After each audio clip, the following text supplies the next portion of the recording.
নমস্কার বন্ধুরা, নতুন একটা ভিডিওতে তোমাদের অনেক অনেক স্বাগত। চলে এলাম একটি তীর্থস্থান ভিডিও নিয়ে। যারা কৃষ্ণ ভক্ত তাদের কাছে নামটি অজানা নেই, আর যাদের কাছে নামটি অজানা তাহলে প্লিজ ভিডিওটা লাস্ট পর্যন্ত দেখো, তাহলে স্থান সম্পর্কে জানতে পারবে। স্থানটি হলো মায়াপুর। ইসকন দ্বারা নির্মিত মায়াপুর পশ্চিমবঙ্গের নদিয়া জেলায় জনপদে অবস্থিত। এটি ইসকন দ্বারা নির্মিত নগরী, যা ইসকনের মুখ্য কার্যকলাপ ও পশ্চিমবঙ্গের একটি নবীন অন্যতম পর্যবেক্ষণ কেন্দ্র। মায়াপুরে ভাগীরথী নদীর পূর্ব পাশে অবস্থিত। নবীন মায়াপুরের কাছেই জলঙ্গি নদী ভাগীরথী নদীতে শ্রী অভয়চরণ দে জন্মগ্রহণ করেছিলেন কৃষ্ণ ভক্ত পরিবারে। ওনার 69 বয়সে আমেরিকায় যান, কৃষ্ণ প্রচার শুরু করেন। 12 বছরের মধ্যে তিনি সারা পৃথিবী ছড়িয়ে দেন ভগবান শ্রীকৃষ্ণের প্রচার। তিনি মহাত্মাও পান। 81 বছর বয়সে তিনি দেহ রাখেন।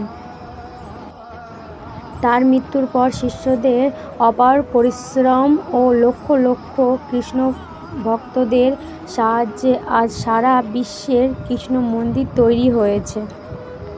তাদের মধ্যে অন্যতম হলো এই মন্দির, যা ইসকন বা মায়াপুর মন্দির নামে প্রচলিত হয়। শ্রীধাম নবদ্বীপ শ্রী চৈতন্য মহাপ্রভুর জন্মস্থান হিসাবে খ্যাত। মায়াপুরের প্রধান পর্যটক কেন্দ্র হলো এই মন্দির।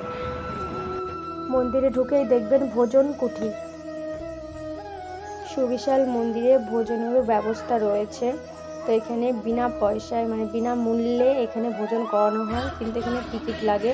এখানে টিকিট কাউন্টারে ভোজন টিকিট কেটে তবেই এখানে খাদ্য ভোজন করানো হয়। মায়াপুরে ইসকন মন্দির ও তার আশেপাশে অনেক দেখার জায়গা রয়েছে। মায়াপুরের ইসকন চন্দ্রোদয় মন্দির হলো মায়াপুরের মূল আকর্ষণ। শ্রী চৈতন্য দেবের জন্মস্থান হিসাবে মায়াপুর চন্দ্রোদয় মন্দির নির্মাণ করেন। এখানে দেশি বা বিদেশি ভক্তদের নাম কীর্তন শুনতে পারবেন।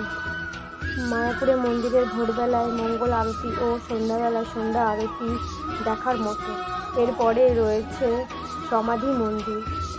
দর্শনার্থীদের জন্য সমাধি মন্দির 7:30 থেকে 1টা পর্যন্ত ও 3টে থেকে 8:30 পর্যন্ত খোলা থাকে। এই মন্দিরের তলায় শ্রী শ্রী প্রভুপাদের বক্তৃতাগত ঘরও জিনিস দেখতে পাবেন।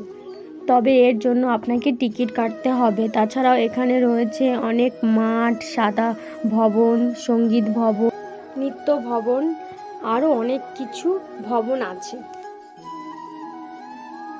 মায়াপুরে কলকাতা থেকে 130 কিলোমিটার উত্তরে। মায়াপুরের কোনো বিমানবন্দর নেই, কোনো রেল স্টেশনও নেই, এবং হিন্দু ধর্মের মধ্যে এটিকে অন্য ঐতিহাসিক দ্বারা একটি পবিত্র স্থান হিসাবে বিবেচনা করা হয়। মায়াপুরের মূল উৎসব হলো স্নানযাত্রা, রথযাত্রা, চন্দন যাত্রা, কৃষ্ণ অষ্টমী, জন্ম অষ্টমী, রাধা অষ্টমী এবং প্রভুপাদের ব্যাস পূজা ও দোলযাত্রা।